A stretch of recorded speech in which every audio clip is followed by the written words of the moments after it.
in the West has meant first and foremost the fight against radical Islamist extremism. And there's a very poignant reason for that.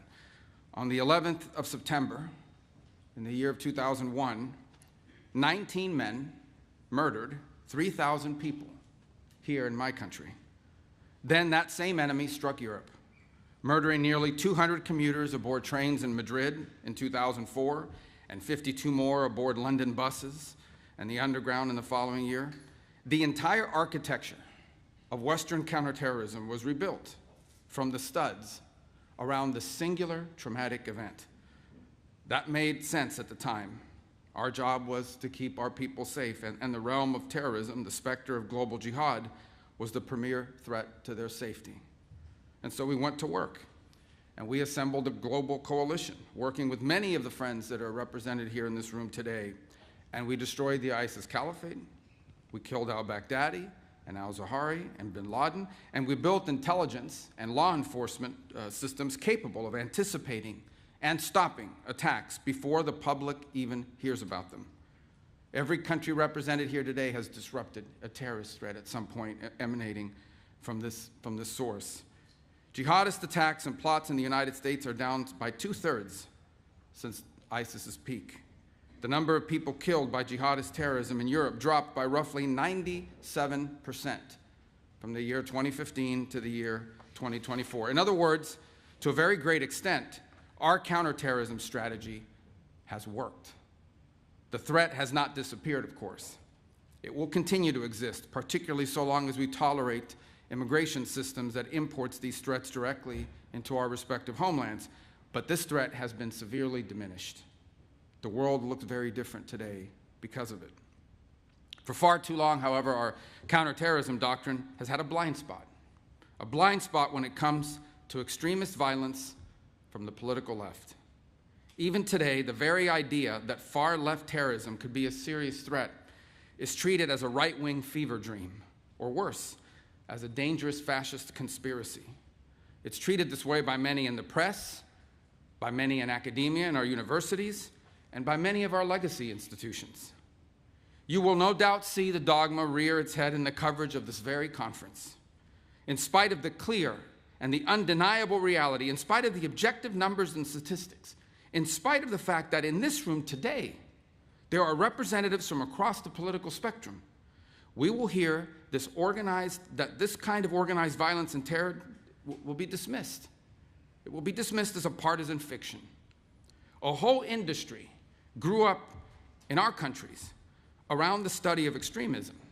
We have think tanks and fellowships and journals and consultancies with the unspoken understanding among them that the only kind of political violence that was a true threat to our system, that only one kind of political violence was a true threat to the system.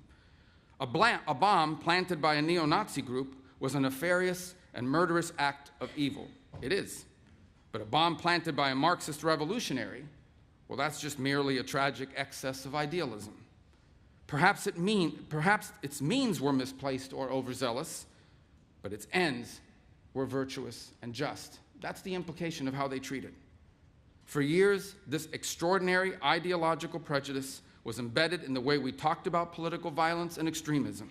It was repeated again and again until it was accepted as the neutral and objective baseline, so entrenched in the mainstream conventional wisdom that it came to be regarded as an apolitical fact.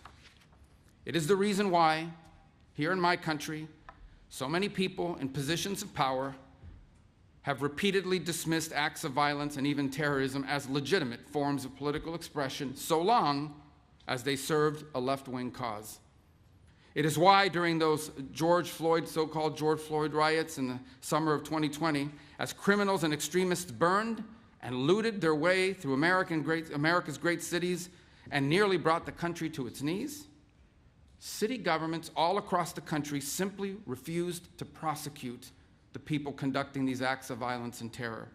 It is the reason for the now infamous image, maybe you all recall this, of a news anchor from a very prominent agency, a news anchor standing in a neighborhood, consumed in flames. Meanwhile, the chyron on the bottom read that the protests were mostly peaceful. This was something worse than a double standard. Left-wing violence was not just excused, it was treated as sacrosanct, a protected class unto itself. That era has to end. The coalition in this room today includes political leaders and experts and law enforcement officials from more than 60 countries across the world. You have come here from a wide range of governments, parties, and political persuasions. Some of your governments and ours disagree publicly. Sometimes we disagree sharply about trade, about energy, about immigration. You did not come here today because you have been persuaded on every single aspect of the American view of the world. You came here. You are here because 2 weeks ago, a 72-year-old woman was burned on over 80% of her body in her own home in Greece, and she died, executed by a firebomb because her daughter dared to stand for office. You are here today because for 5 days this winter, the lights went out in Berlin, the longest blackout in the city since the Second World War, sparked by an attack that left tens of thousands of households without power in the freezing cold and left an 83-year-old woman dead. You are here and you came because a month after that Berlin blackout, a French 23-year-old succumbed to traumatic brain injuries, beaten to death on the streets of Lyon by a group of far-left militant thugs. You are here because your political leaders are being attacked and stabbed and shot in your streets, because your businesses have been bombed, because your railways have been sabotaged, because your police officers have been beaten and burned. You are here because this is real, and it is getting worse, and it can no longer be denied, and it can no longer be ignored, because it is time to crush this evil forever. The simple fact is, none of this that I've just described is new. Far-left political terrorism is not a recent-day modern novelty. It is not a fiction manufactured by conservative politicians. For most of the modern era, it was in fact the dominant form of political violence. Every one of our friends here from the nations of the Western Hemisphere remember the decades of kidnappings and bombings and assassinations and executions, the violent terror of the Tupamaros, of the Monteseros, of the FARC, of the ELN. You remember the inhuman savagery of Peru's Shining Path, the Maoist fanatics who massacred the peasant villages of Peru, hacking pregnant women and newborn infants to death with axes and machetes. You remember the tens of thousands of Marxist guerrillas trained to kill in Castro's terrorist camps. All of you here from Europe remember. You remember the machine gun massacres of Italy's Red Brigades, which held the 5-time prime minister captive for 55 days before subjecting him to a revolutionary so-called people's trial and executing him in 1978. You remember the Red Army faction's nearly 3-decade campaign of bombings, kidnappings, and assassinations in Germany, murdering dozens and injuring hundreds more. You remember the 17 November organization in Greece, the Marxist extremists that terrorized Athens for more than a quarter century, including, by the way, shooting my country's CIA station chief dead outside of his home, in front of his wife, as they were returning home from a Christmas party. And here in America, we remember. We remember the same reign of deadly terror, justified by the same slogans, motivated by the same wicked ideas. We remember the Weather Underground, which bombed the Pentagon, which bombed the State Department, and bombed the Capitol. We remember the Black Liberation Army, which staged armed robberies and executed police officers at point-blank range. We remember the Symbionese Liberation Army, which shot a public school superintendent to death with cyanide-packed hollow point bullets. In one 18-month period, between 1971 and 1972, the FBI counted some 2,500 bombings on American soil, a rate of nearly 5 a day. The overwhelming share of that violence came from left-wing extremists.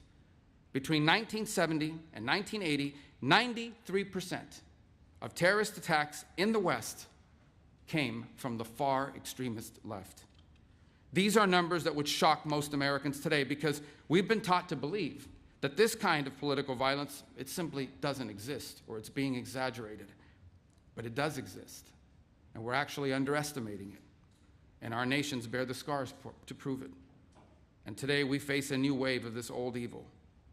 Here in the United States, the share of left-wing terrorist attacks and plots has risen to levels not seen in decades. In Germany, far-left violence has jumped by more than 40% in just the last year alone. In Greece, more than 80% of radical violence is now driven by far-left and anarchist actors. These are not abstract statistics. Americans have seen what those numbers mean.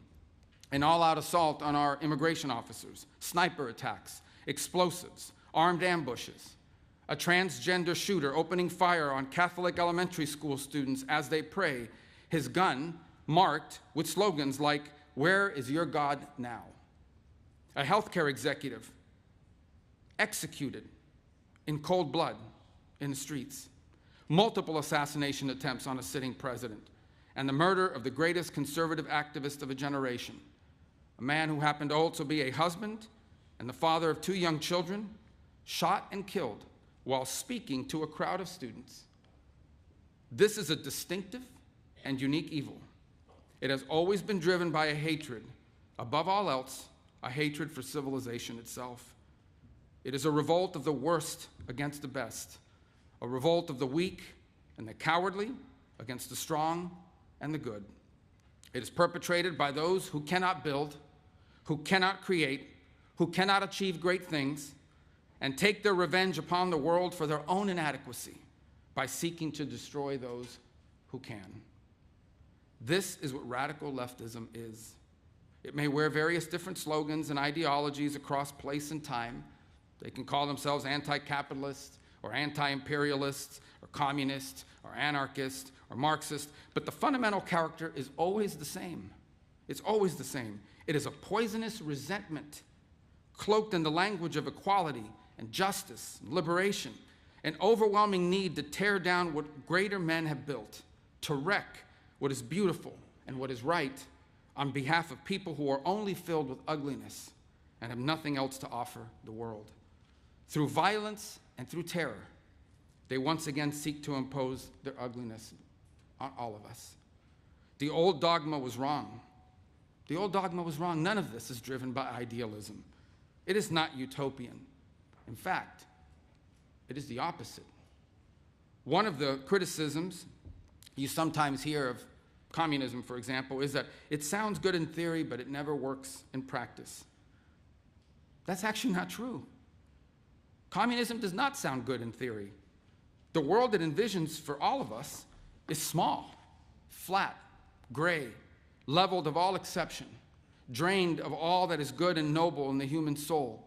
The world it envisions is a world without courage, a world without creativity or ambition, a world without heroes or glory or great causes to strive towards, a world without miracles, without myths, without men who rise above the rest to do incredible and extraordinary things.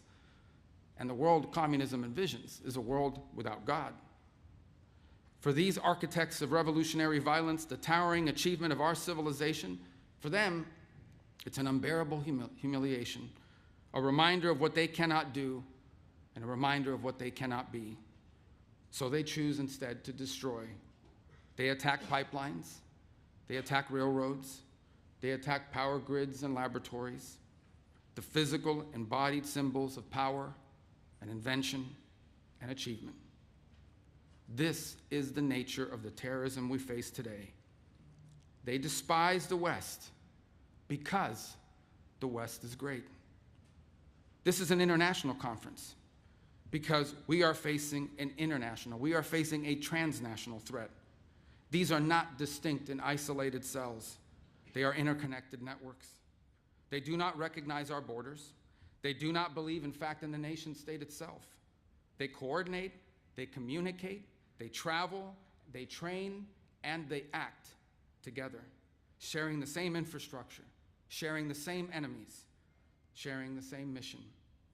Antifa militants and their comrades travel from across Europe and to the Americas to participate in each other's attacks, to funnel propaganda and training materials and target information through shared encrypted channels, moving through underground networks of safe houses and finance, and sustain their operations through transnational funds.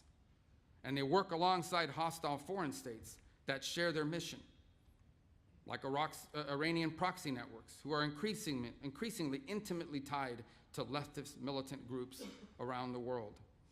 The Cuban regime's sprawling intelligence and ideological network helped to build the far left in our country and in our hemisphere, and it remains inextricably linked to the far left groups and movements across and beyond the West.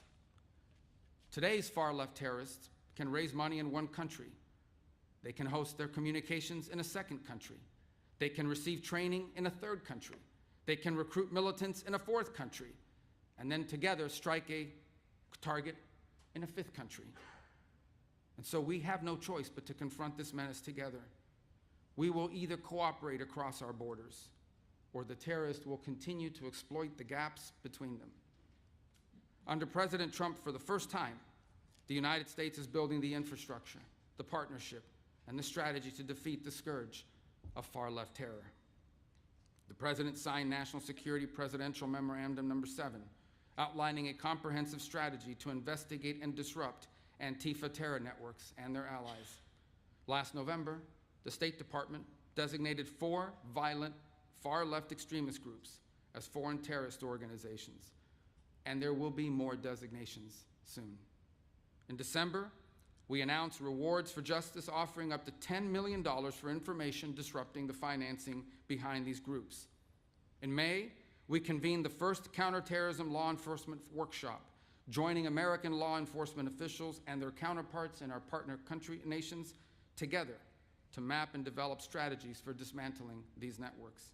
The next workshop will be co-hosted with our partners in Germany. The coalition we're building together is already bearing fruit. And we are here today to build on that work. We can and we must identify and map this threat and rebuild our counterterrorism architecture to defeat it, just as we have done together before. Now we must do it together again. Through intelligence and information sharing, through coordinated law enforcement strategy, through financial targeting and disruption, we will dismantle these networks brick by brick. It is time for the people of the civilized world to defend ourselves, to stand united against this encroaching darkness and fight for what is ours. It is easy to destroy great things. It is far more difficult to make them. The enemies of civilization are only capable of the former. They are only capable of destroying great things. All they know is destruction. But we have built great things together. We have done it time and again. We know what we must do, and now we must do it. Thank you for coming today.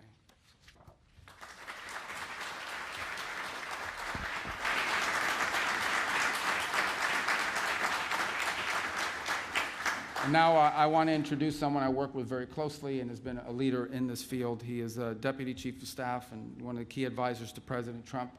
He also heads up all of our Homeland Security initiatives and understands this issue probably as well as anyone in the United States government, Stephen Miller.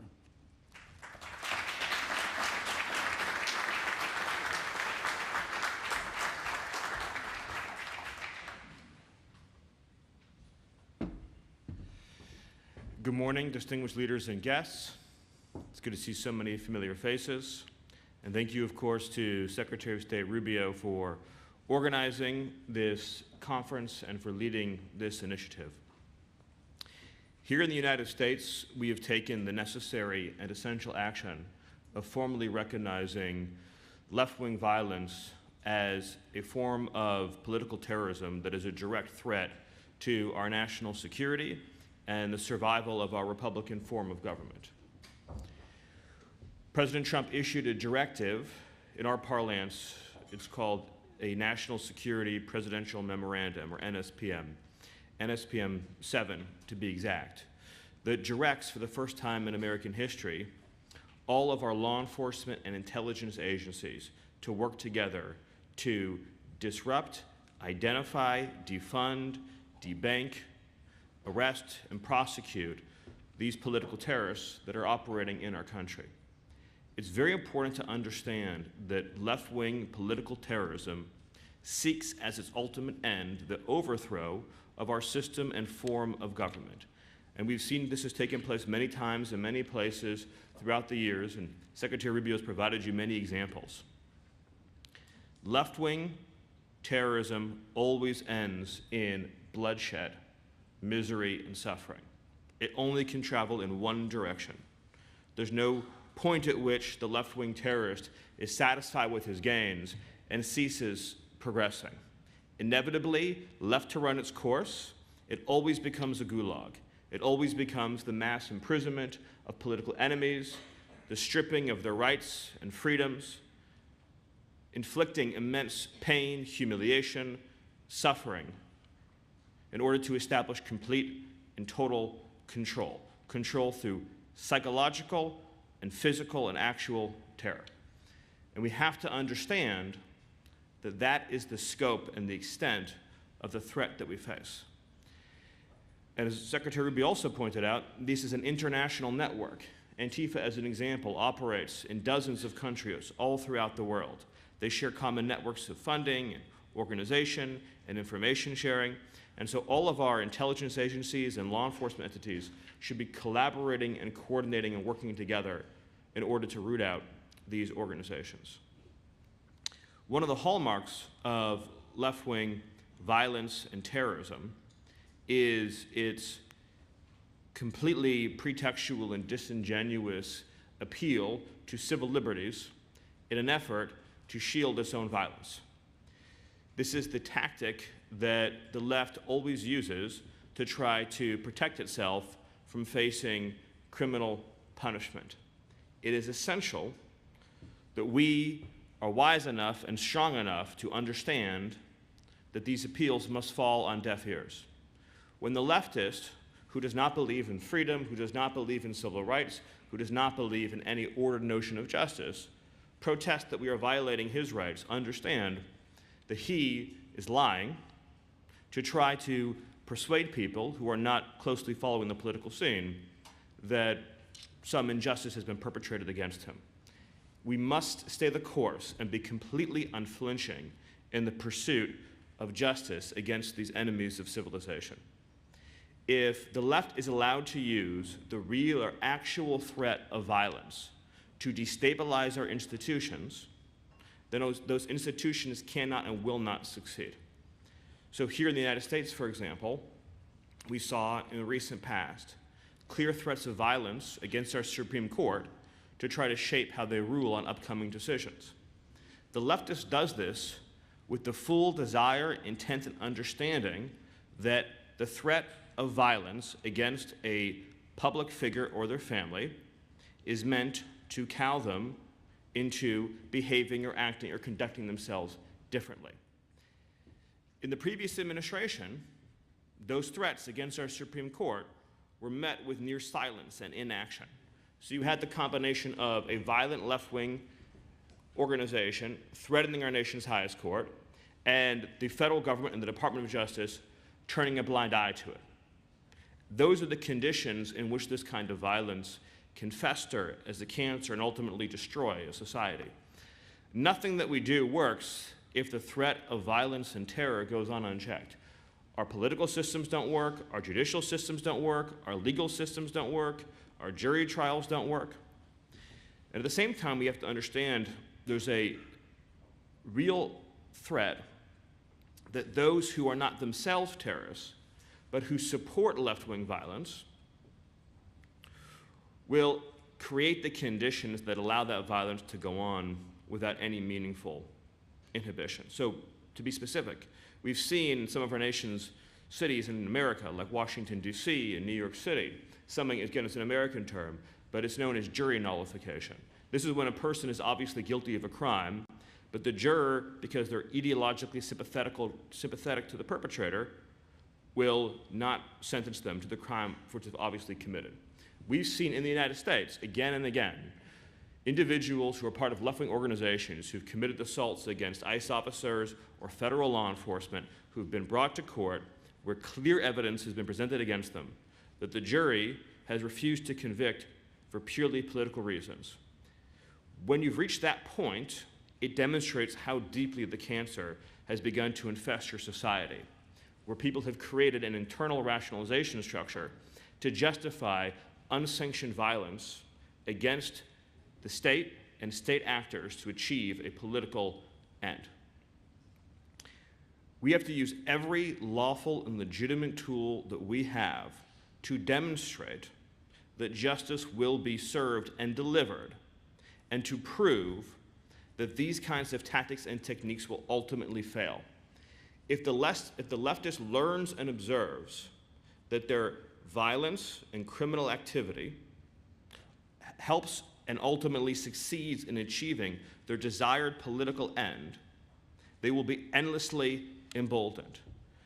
Here in the United States, we've seen a growing and deeply alarming increase in attempted assassinations against public figures.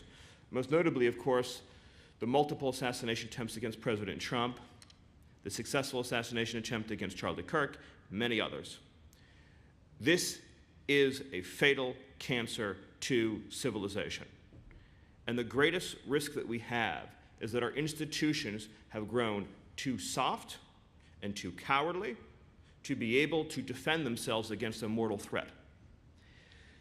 If your civilization is your home, you must defend it with the same passion and force as if an enemy intruder is inside your own house where your family lives.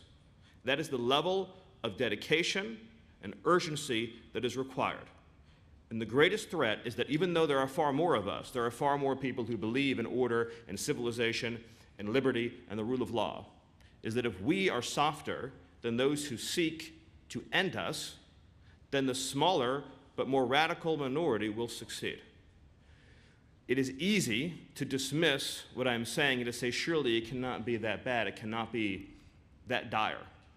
But again, I point to the examples in our own country where, for example, our Immigration and Customs Enforcement, which has been duly statutory authorized to carry out routine enforcements of immigration law, has been subjected to an over 8,000% increase in violent assaults.